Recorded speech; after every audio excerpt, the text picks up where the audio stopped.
ಏಕೈಕ ಮಾತ್ರ ಪುತ್ರಿ. ಗಡಿಬಿಡಿಯಲ್ಲಿ ಏನೋ ಹುಡುಕುತ್ತಿರುವಂತಿದೆಯಲ್ಲ, ಮನೆಯಲ್ಲಿ ನಿಮ್ಮ ತಂದೆಯವರು ಇಲ್ಲ ತಾನೆ? ಬನ್ನಿ ಪ್ರತಾಪ್, ಕುಳ್ಕೊಳ್ಳಿ.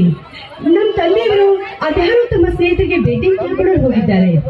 ಹಾ, ಅಂತೂ ಅನಿರೀಕ್ಷಿತವಾಗಿ ನಮ್ಮ ಮನೆ ಕಡೆ ಬಂದಿದ್ದೀರಾ. ನಾಳೆ ನನ್ನ ಮದುವೆ ಇದೆ, ತಾವು ಕೂಡ ತಪ್ಪದೆ ನನ್ನ ಮದುವೆಗೆ ಬರ್ಬೇಕು. ಅವಶ್ಯವಾಗಿ ಬರ್ತೀನಿ ಪದ್ಮ. ಹಾಗೆ ಹೃದಯದಿಂದ ಆನಂದದಿಂದ ಶುಭ ಹಾರೈಸುತ್ತೀನಿ. ಹೋಗಲಿ ಬಿಡು ಪದ್ಮ, ಮುಖ್ಯವಾದ ಕೆಲಸಕ್ಕೆಂದು ನಿಮ್ಮ ತಂದೆಯವರನ್ನು ಭೇಟಿಯಾಗಲು ಬಂದಿದ್ದೆ. ಅವರೇ ಮನೆಯಲ್ಲಿ ಇಲ್ಲವೆಂದಾಗ ಈ ಪ್ರತಾಪನ ಪ್ರಥಮ ಪ್ರಯೋಗ ಯಶಸ್ವಿ ಆಗುವುದರಲ್ಲಿ ಸಂದೇಹವೇ ಇಲ್ಲ ಅಲ್ಲವೇ?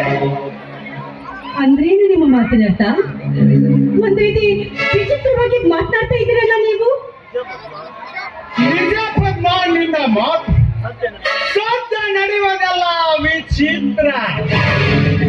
ನೀನೊಬ್ಬ ಮುಖ್ಯ ನ್ಯಾಯಾಧೀಶನ ಒಬ್ಬ ಮಗಳಾಗಿ ತಂದೆಯ ಪ್ರೀತಿಗೆ ಪಾತ್ರರಾಗಿ ಇಂಥ ನಂದವನಂತಿದ್ದ ಈ ಅರಮನೆಯಲ್ಲಿ ವಸಂತ ಮಾಸದ ನವಿಲು ತನ್ನಿಚ್ಛೆಯಂತೆ ಗರಿಬಿಚ್ಚಿ ನರ್ತಿಸಿ ಆನಂದಿಸಿ ಕಾಲ ಕಳೆಯುತ್ತಿತ್ತು ಈ ನಿನ್ನ ಜೀವನ. ಆದರೇನು ಮಾಡಬಹುದು? ನಿನ್ನ ತಂದೆ ಮಾಡಿದ ಒಂದೇ ಒಂದು ತಪ್ಪಿಗಾಗಿ ಇಂದು ನನ್ನ ಕಾಮದಾಹಾಗ್ನಿಯಲ್ಲಿ ಬಿದ್ದು ನಿನ್ನ ಶೀಲ ಸುಟ್ಟು ಬಾನಾಮಿಯ ಅವಸ್ಥೆ ಆಗಬೇಕಾಗಿದೆ ಈ ನಿನ್ನ ಜೀವನದ ಸ್ಥಿತಿ. ಪ್ರತಾಪ್, ನಮ್ಮ ತಂದೆಯವರ ಮಾಡಿದ ತಪ್ಪಿಗೆ ನಾನ್ಯಾಕರೆ ಶಿಕ್ಷೆ ಅನುಭವಿಸ್ಬೇಕು? ನೀವಷ್ಟೊಂದು ಛಲವಂತರೇ ಆಗಿದ್ರೆ ನಮ್ಮ ತಂದೆಯವರ ಮೇಲೆ ರೇಟ್ ಹೋಗಿ ನಿಮ್ಮ ಸೇಡನ್ನ ತೀರಿಸ್ಕೊಳ್ಳಿ. ಆಧಾರ ಬಿಟ್ಟು ಸುಸಂಸ್ಕೃತರ ಮನೆಗೆ ಬಂದು ಹುಚ್ಚರಂತೆ ವರ್ತಿಸಿದ್ರೆ ನಿಮ್ಮ ಪರಿಸ್ಥಿತಿ ಗಂಭೀರವಾಗಿತ್ತು. ಬಲು ಹುಷಾರ್. ಪ್ರಥಮದಲ್ಲಿ ಇಷ್ಟು ಕೋಪಿಸಿಕೊಂಡರೆ ಹೇಗೆ ನನ್ನ ಚಿನ್ನ? ನೀನು ಹೇಳಿದ ಹಾಗೆ ಯಾರು ಇಲ್ಲದ ಸಮಯವನ್ನು ಸಾಧಿಸಿ ಬಂದದ್ದು ಸುತ ತಪ್ಪೆಂದು ನಿನ್ನ ಭಾವನೆ ಇರಬಹುದು. ಆದರೆ ನಾನು ಈ ರಾತ್ರಿ ಸಮಯವನ್ನು ಸಾಧಿಸದಿದ್ದರೆ ನಾಳೆ ನೀನು ಗೃಹಿಣಿಯಾಗಿ ಶಾಂತೇಶನ ಸತ್ಯಸ್ಥಾನ ತುಂಬುವೆ. ಅದಕ್ಕೂ ಪೂರ್ವದಲ್ಲಿ ನಿನ್ನ ರಾತ್ರಿ ನಿನಗೆ ಪ್ರಥಮ ರಾತ್ರಿ. ಈ ಪ್ರತಾಪನ ರೋಮಾಂಚನವೇ.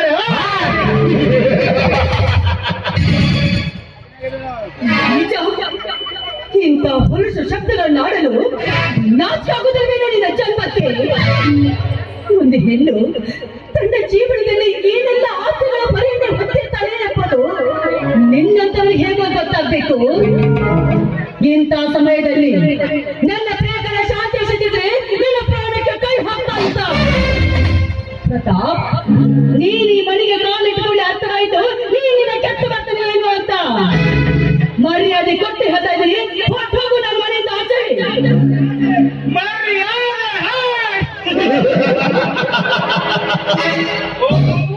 ನಿನ್ನಿಂದ ನನಗೆ ಮರ್ಯಾದೆ. ಹೊರಟು ಹೋಗುತ್ತೇನೆ ಪದ್ಮ.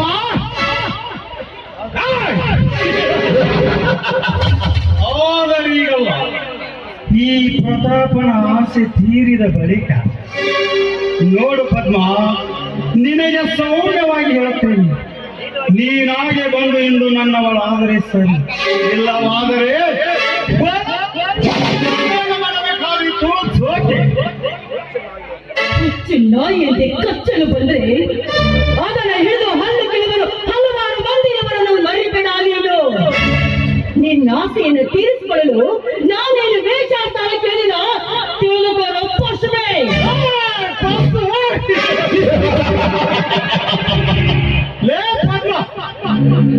ನೀನೊಬ್ಬಳು ಮೂಳೆಯಾಗಿದ್ದರೆ ಇಷ್ಟು ಮಾತು ಬೆಳೆಸುವ ಅವಶ್ಯಕತೆ ಆದರೆ ನಿನ್ನೆತ್ತರದಷ್ಟು ಹಣವನ್ನು ಸುರಿದ ನನ್ನ ಮನೆಯ ಬಾಗಿಲಿಗೆ ತರಿಸಿಕೊಳ್ಳುತ್ತಿದ್ದೆ. ಆದರೇನು ಮಾಡುವುದು? ಹಿರಿಯ ನೀನು ಹೊರಳಿ ನಿಂತ ಸಂಪಿಗೆ, ನಿನ್ನ ಕೆಂಪು ತುಂಬಿದ ಕೆಂದುಟಿಗೆ ಮುತ್ತಿನ ಮಳೆಗೆರೆಲ್ಲ ನನ್ನ ಮನ ಹಾಕ್ತೊರುತ್ತಿದೆ. ನೀನು ಹೆಸರಿಗೆ ತಕ್ಕ ಹಾಗೆ ಸುಂದರಿಯ ಹೋಗು. ಇಂದು ಈ ಮನ್ಮಥನ ಮನ ತರಿಸಿದ ತೀರಿಸಿದ್ದೇವೆ. ನೀನು ಕೇಳಿದ್ದನ್ನೇ ಕಾಣಿಕೆಯಾಗಿ ನೀಡಲು ಸಿದ್ಧನಿರೋನು ಈ ಪ್ರತಾಪ. ಅಂಧಕರ ಕಣ್ಣಿಗೆ ರತ್ನದ ರಾಶಿಯು ಶೂನ್ಯನೇ. ನಿನಗೆ ತೃಪ್ತಿ ಕೊಟ್ಟು ನಿನ್ನಿಂದ ಕಾಣಿಕೆ ಪಡೆಯಷ್ಟು ಮೂಡಲು ನಾನಲ್ಲ. ನಾನು ಎಷ್ಟೇ ಆದರೂ ಶಾಂತೇಶನ ಧರ್ಮ ಪತ್ನಿ ಆಗುವ ಹಿರಿಯ ಸ್ಥಾನದಲ್ಲಿದ್ದೇನೆ. ದಯವಿಟ್ಟು ನಿನಗೆ ತಮ್ಮಯ್ಯ ಅಂತೀನಿ. ನನ್ನ ಬಾಳಿಗೆ ವಿಷ ಬೆರೆಸುವ ಹಂತಕ್ಕೆ ನಾಗ್ಬೇಡ, ಹೊರಟು ಹೋಗು ಇಲ್ಲಿಂದ. ನಿನ್ನ ಹಾಗೂ ಶಾಂತೇಶನ ಪ್ರೇಮ ವಿಲಾಸಕ್ಕೆ ಕತ್ತಲೆ ಹಾಕುವುದೇ ಈ ಪ್ರತಾಪನ ಮುಖ್ಯ ಗುರಿ. ಹದ್ದು ಮೀರಿದ ನಿಮ್ಮ ಪ್ರೇಮಕ್ಕೆ ಕದ್ದು ಕಾಮದಾಟವನ್ನಾಡಲು ಬಂದಿರುವೆ. ನಿನ್ನೊಲವು ಬಯಸಿ ನೀ ಕಟ್ಟಿದ ಕನಸು ನನಸಾಗಲು ಅದು ಈ ಜನ್ಮದಲ್ಲಿ ಸಾಧ್ಯವಿಲ್ಲ. ನೀನೆಷ್ಟಿದ್ದರೂ ಈ ಪ್ರತಾಪ ಮುಟ್ಟಿದ ಮಡಿಕೆಯಾಗಿ ಮನೆಯಲ್ಲೇ ಬೀಳಬೇಕು. ಇದೇ ಈ ಪ್ರತಾಪನ ಛಲ. ಅರ್ಥವೈತೆ? ದೇವರ ಪೂಜೆಗೆಂದು ಸಿದ್ಧಪಡಿಸಿದ ಅಡಿಗೆಯನ್ನ ನಾಯಿ ಮುಟ್ಟಿದ್ರೆ ಅದು ದೇವರಿಗೂ ಸಲ್ಲದು, ಎತ್ತ ಉಣ್ಣಲು ಬಾರದು.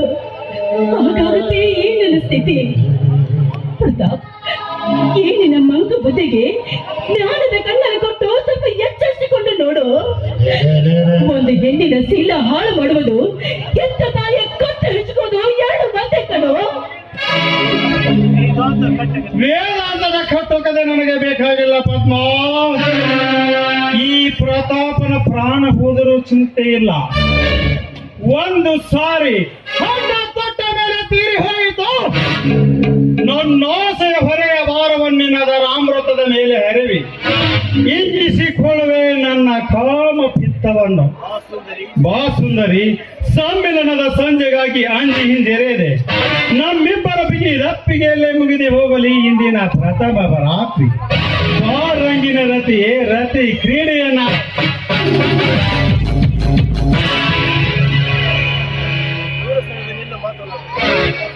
ದೂರ ಸರಿದು ನಿಲ್ಲು.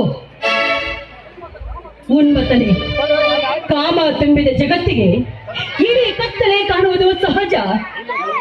ನೀನೊಬ್ಬ ಮೀಟುತ್ತ ಗಂಡಸಾಗಿ ಒಂದು ಹೆಣ್ಣಿನ ಮೇಲೆ ಬಲಾತ್ಕಾರ ಮಾಡಲು ಬಂದಿವೆಯಲ್ಲ, ನೀನು ಒಬ್ಬ ಗಂಡಸೇನು? ಹೆಣ್ಣು ಹೊಲಿದರೆ ನಾರಿ, ನುಡಿದರೆ ಹೆಮ್ಮಾರಿ. ನಿನ್ನಂತ ಚಾಂಡಲರಿಗೆ ಈ ಮಾರಿಯ ಮರ್ಯಾದೆಯನ್ನೇಸು. ಸಾಕು ಬಾಯಿ ಮುಚ್ಚಿದ ಕೈಯಾರಿ. ವಿನಯದಿಂದ ಮಾತನಾಡಿದ್ರೆ ಏನು ಪ್ರಯೋಜನ ನನಗೆ ಅರ್ಥವಾಯಿತು. ಗಂಡಸಿನ ಮೀಸೆ ತನಕ ಮಾತನಾಡುವ ಬಣ್ಣದ ಹೆಣ್ಣೆ ಈ ನಿನ್ನ ತುಂಬಿನಿಂದ ಯೌವನದ ಮೈ ಸುಖವನ್ನಲು ಅದ್ಯಾವ ಗಂಡು ತಾನೆ ಹಿಂದೆ ಸರಿತಾನೆ. ನೀನೇ ಸ್ವಲ್ಪ ಹೇಳು.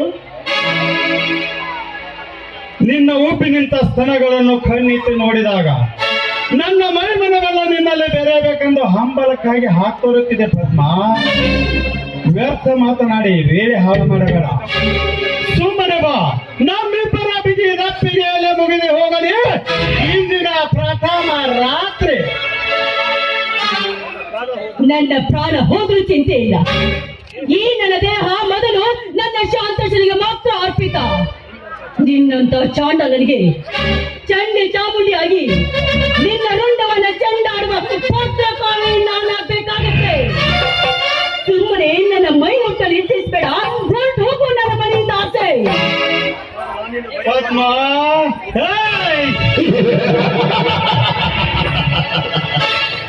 ನೀನು ಬರೀ ಬಾಯಿ ಮಾತಿನಲ್ಲಿ ಚಂಡಿ ಚಾಮುಂಡಿಯಾಗಿ ವರ್ತಿಸಿದರೆ ಇದಕ್ಕಂಜಿ ಹಂದಿ ಸೆರೆಯಲು ನಾನೇನು ಸೆಂಡನಾಗಿ ಬಂದಿಲ್ಲ ಪದ್ಮ. ನಾನು ಮನಸ್ಸು ಮಾಡಿದರೆ ನಿನ್ನಂತ ಸಾವಿರಾರು ತರುಣಿಯರನ್ನು ತಂದು ಸಾಲಾಗಿ ನಿಲ್ಲಿಸಬಹುದು. ಆದರೇನು ಮಾಡುವುದು? ಈ ನನ್ನ ಆತ್ಮದಲ್ಲಿ ಅಡಗಿದ ಸೇಡಿನ ಕಿಡಿ ಕೊನೆಗೊಳ್ಳಬೇಕಾದರೆ ಇಂದು ನಿನ್ನ ಶೀಲವನ್ನು ನಾನು ಹಾಳು ಮಾಡಲೇಬೇಕು. ನಿನ್ನ ನಿತ್ಯ ಕಣ್ಣೀರು ಸುರಿಸುವುದನ್ನು ನೋಡಿ ನಾನು ಸಂತೋಷ ಪಡಬೇಕು. ನಿನ್ನ ತಂಬೆ ತುಂಬಿದ ಸಭೆಯಲ್ಲಿ ಬುದ್ಧಿ ಶೂನ್ಯನಾಗಿ ನನ್ನ ಕಾಲಿಗೆ ಬಿದ್ದು ಕ್ಷಮೆ ಯಾಚಿಸಬೇಕು.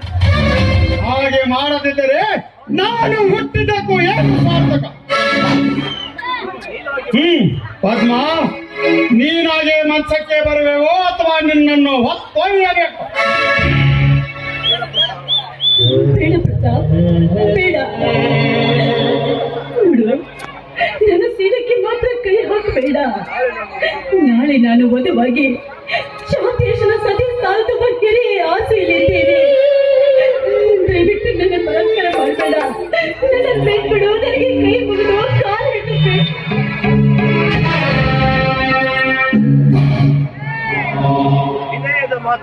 ವಿನಯದ ಮಾತಿಗೆ ಮಣಿದು ಹೋಗಲು ನಾನೇನೋ ಬುದ್ಧಿ ಶೂನ್ಯನಲ್ಲ ಪದ್ಮ. ನಿನ್ನ ತಂದೆ ಇಲ್ಲದ ಸಮಯವನ್ನು ಸಾಧಿಸಿ ನಾವು ಬಂದ ಕಾರ್ಯವನ್ನೆಲ್ಲ ಸಂಪೂರ್ಣವಾಗಿ ಮುಗಿಸಿಕೊಂಡು ಹೋಗುವುದಕ್ಕಾಗಿ ಬಂದಿದ್ದೇನೆ. ಈ ರಾತ್ರಿ ನಿನಗೆ ಬರ್ಬರ ರಾತ್ರಿ ಆಗಲಿ. ಈ ಪ್ರತಾಪನಿಗೆ ಮಾತ್ರ ಅದು ಇನ್ನು ಶುಭ ರಾತ್ರಿ. ನಿನ್ನಂತ ರತಿಯ ಸಂಗಡ ಕಾಮ ಕ್ರೀಡೆಯನ್ನಾಡಲು ಕೊಂಚ ಕೂಡ ಸಮಯ ಕಳೆಯದೆನಿಸುತ್ತದೆ ಈ ನನ್ನ ಮನ. ಸುಮ್ಮನೆ ಮೌತಿನ ತರ್ಕಕ್ಕೇನು ಪ್ರಯೋಜನ ಇಲ್ಲ. ನಿನ್ನ ನೆಚ್ಚಿಕೊಂಡು ಹೋಗಿ ಹತ್ತುವ ನಿನ್ನ